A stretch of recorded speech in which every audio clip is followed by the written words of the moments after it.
Cuando el día recién despierta y las noticias no esperan, arranca a primera hora.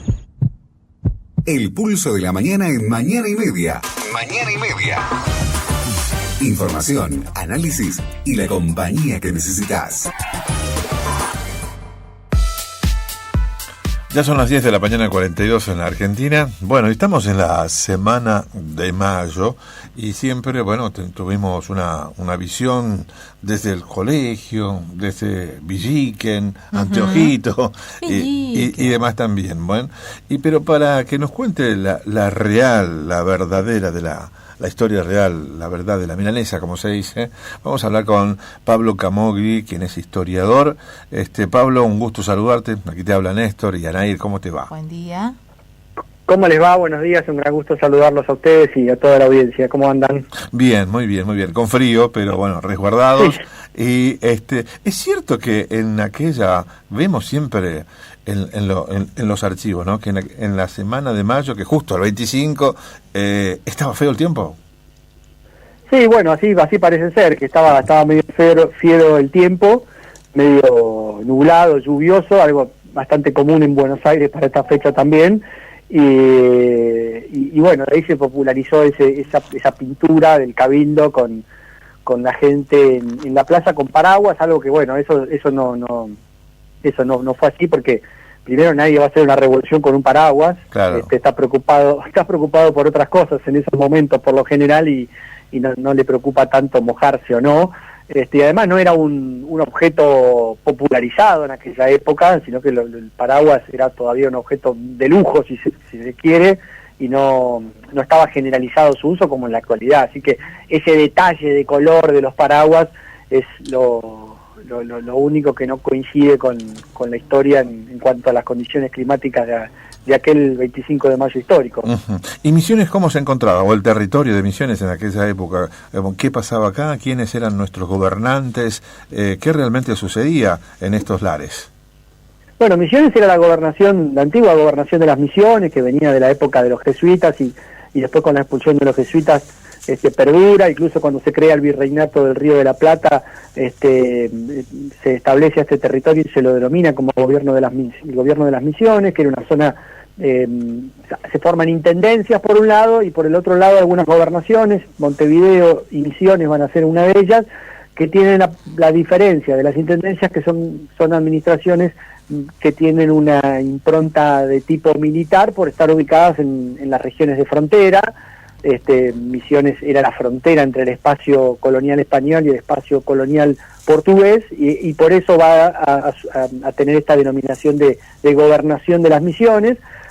Pasaron distintos administradores, distintos gobernadores, entre ellos Santiago de Liniers, que es una figura bastante conocida porque fue el héroe de las invasiones inglesas a Buenos Aires, poco tiempo antes de la Revolución de Mayo, y el gobernador que estaba al frente en Misiones, cuando el 25 de mayo de 1810, era Tomás de Rocamora, que era un funcionario colonial bastante veterano, con muchos años, oriundo de Nicaragua, de América Central, que bueno, había sido designado para ser gobernador de Misiones. A él le llega la notificación del Cabildo Abierto y de la remoción del virrey y la conformación de la primera junta, el 18 de junio de 1810, o sea, del 25 de mayo, recién el 18 de junio llega la notificación, la información de que se cambió el gobierno en la capital del virreinato, y Rocamora lo que hace es adherir de inmediato a la primera junta. Por ende, nuestra provincia, la provincia de Misiones, fue la primer provincia de lo que hoy compone la Argentina en adherir a la primera junta. Más que nada por una cuestión de distancia, porque provincias como Entre Ríos, Santa Fe y Corrientes, que están más cerca de Buenos Aires, no eran provincias en esa época, sino que dependían de la Intendencia de Buenos Aires, y las otras gobernaciones cercanas, la de Córdoba y la de Montevideo, rechazan a la primera junta. Sé que Misiones tiene el honor de haber sido la primera en reconocer al primer gobierno patrio que tuvimos en la Argentina. Mira qué lindo, eso lo descubro ahora, Pablo, en tu voz y en tu historia y en la investigación. Así que siempre nos preguntábamos acá entre los colegas, bueno, ¿qué sucedía en aquella época? La verdad que Córdoba, allá lejísimo estaba todo, ¿no? Y bueno, sí, las distancias eran muy distintas a como las consideramos hoy en día, por esta cuestión de que, bueno, no había, por supuesto, no había ningún medio de comunicación como tenemos teléfonos o telégrafo, o todas las cosas que vinieron, sino que las comunicaciones eran a través de escritos que llevaban a través de un sistema que era el sistema de postas. El correo, digamos, la persona encargada de llevar esa comunicación iba a caballo por lo general, si había premura, si había necesidad de llevar rápido el mensaje, se mandaba una persona a caballo que en cada una de estas postas cambiaba el caballo por caballos descansados y podía otra vez retomar el ritmo de marcha, y de esa manera, bueno, poder llevar la información.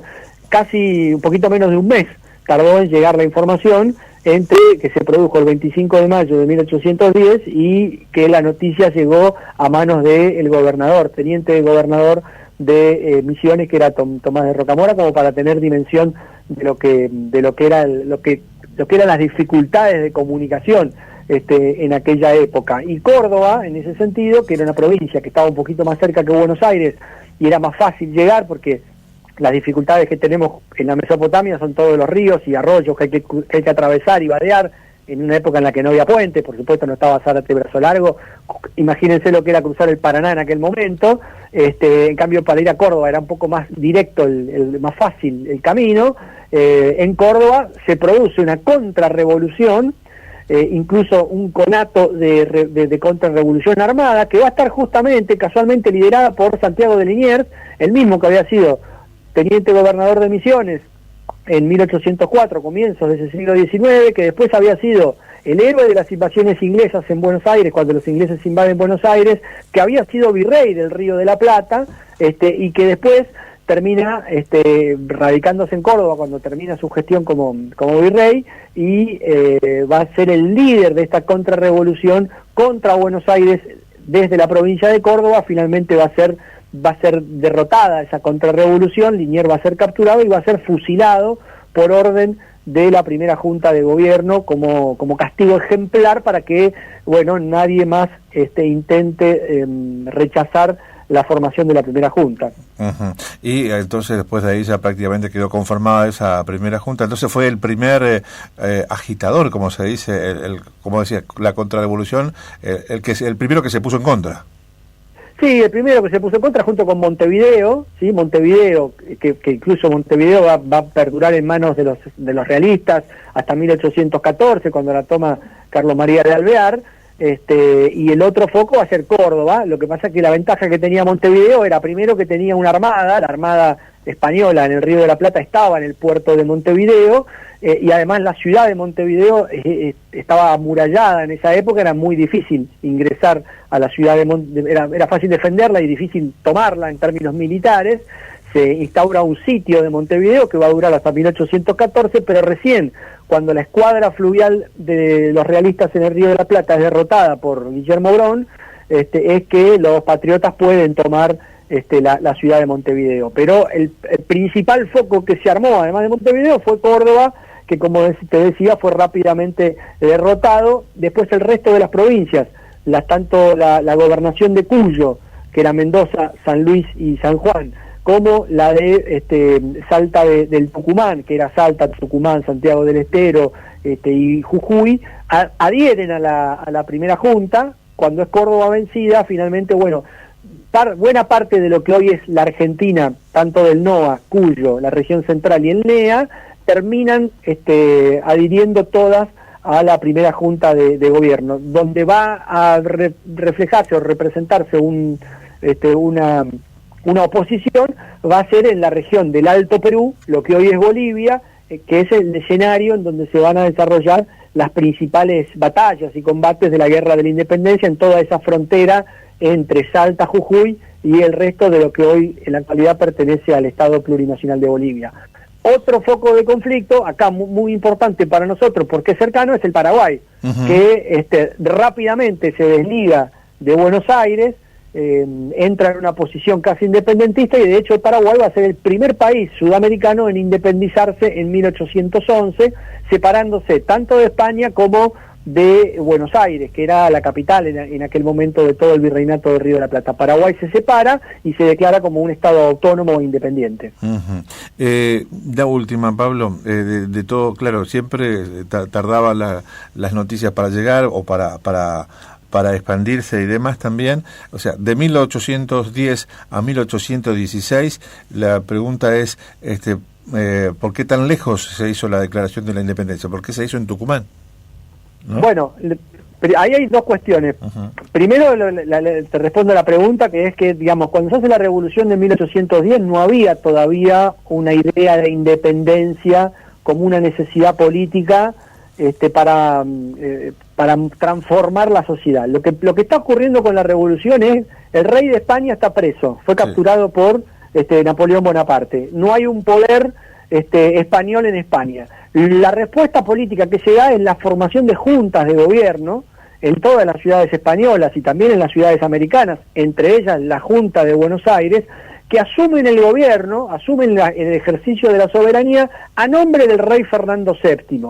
Pero también, mientras se va dando esta disputa política de gobierno en nombre del rey Fernando VII, también hay un espíritu de necesidad de transformación de la corona española, de la monarquía española, que es una monarquía que viene en decadencia, incluso desde el siglo anterior, que fue superada por Inglaterra, por Francia, en términos militares, en términos económicos, en términos políticos. El sistema político inglés es mucho más moderno, otorga muchos más derechos, sobre todo a la burguesía que está surgiendo con la revolución industrial, una especie de clase media, digámosle, en Inglaterra. En Francia está ocurriendo algo similar con la revolución francesa, la Declaración Universal de los Derechos del Hombre, la apertura, si se quiere, a la participación política a sectores que antes no lo tenían. Bueno, en la monarquía española surge también este debate, y entonces esta disputa por la independencia contra Francia que ocupa España y estos gobiernos que se conforman a nombre de Fernando VII también tienen detrás una idea de transformación del orden social vigente. Por ejemplo, los criollos acá reclaman la posibilidad de acceder a los trabajos, los puestos de trabajo dentro de la iglesia, dentro del ejército y dentro del Estado, que no podían hacer porque solo estaban reservados a los españoles nacidos en España. Entonces ahí había un limitante muy grande, o la posibilidad de comerciar libremente y no tener que hacerlo a través del sistema monopólico que tenían los comerciantes españoles. Bueno, todos estos reclamos están o aparecen, están en boga en 1810, pero recién se van a vincular con la necesidad de la independencia cuando Fernando VII es restituido como monarca en 1814 y en vez de decir vamos a modernizar a España, lo que dice es vamos a volver al régimen anterior, ¿sí? Vamos a volver a la monarquía absoluta, en donde el rey tiene todo el poder y los españoles tienen todos los privilegios. A partir de esa fecha, 1814, es que la independencia se transforma en una necesidad política para poder llevar adelante las transformaciones que distintos sectores sociales tienen, sobre todo en América, en donde los americanos están bajo un sistema que no les permite igualdad de derechos con los españoles. ¿Se entiende ahí la diferencia? No, ese cambio que se va dando entre 1810 y 1815, que es la independencia de las provincias del litoral, porque recordemos, Misiones declaró su independencia un año antes que el Congreso de Tucumán. Misiones participó del Congreso del 29 de junio de 1815, en Arroyo de la China, Congreso de Oriente, convocado por José Gervasio Artigas, el protector de la Liga de los Pueblos Libres, en donde estuvieron los diputados de Santa Fe, Entre Ríos, Corrientes, la Banda Oriental, Misiones y Córdoba, y que en ese Congreso estas provincias declararon su independencia un año antes que el Congreso de Tucumán del 9 de julio de 1816. O sea, en el 14 vuelve el rey, dice, borramos todo lo que se hizo, volvemos al antiguo régimen, y en el 15 se produce la independencia de las provincias del litoral, y en el 16 se produce la independencia del resto de las provincias que hoy integran la República Argentina. Wow, Qué bárbaro, qué lindo entender de esto de esta manera. Pablo, muy agradecido por estas palabras, por esta historia, para entender un poco más de lo que sucedía antes y la actualidad que estamos viviendo, que bueno, también tiene otro contexto, pero verdaderamente otro contexto, que se está llevando adelante en otros países también, están acusando justamente. Pero bueno, ese es otro tema, justamente.